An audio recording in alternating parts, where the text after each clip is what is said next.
আবহাওয়া দপ্তরের ঘোষণা অনুযায়ী আজ ভোররাত থেকে শুরু হয়েছে ঝাড়গ্রাম জেলা জুড়ে অতি ভারী বৃষ্টি। বাংলাদেশ উপকূলে অবস্থিত একটি নিম্নচাপের প্রভাবে ভারী বর্ষণ জেলা জুড়ে।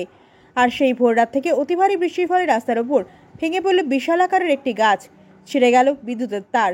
শনিবার ঝাড়গ্রামের সাকরাইল ব্লকের সোনাকুলি গ্রামের রাস্তার উপর ভেঙে পড়ে গাছ, যার ফলে এলাকায় ব্যাহত হয় যান চলাচল। এই রাস্তা ব্যাহত হওয়ার ফলে গুরুত্বপূর্ণ এলাকার রোহিণী কুলটি করি বেশ কিছুক্ষণ যানবাহন চলাচল বন্ধ হয়ে যায়। ঘটনাস্থল দিয়ে গাছ কেটে সরানোর ব্যবস্থা করেন তড়িঘড়ি সাকরাইল পঞ্চায়েত সমিতির কৃষি দপ্তরের কর্মাধ্যক্ষ মথুর মাহাতো। পাশাপাশি এলাকায় বিদ্যুৎ বিচ্ছিন্ন হয়ে রয়েছে বলে খবর।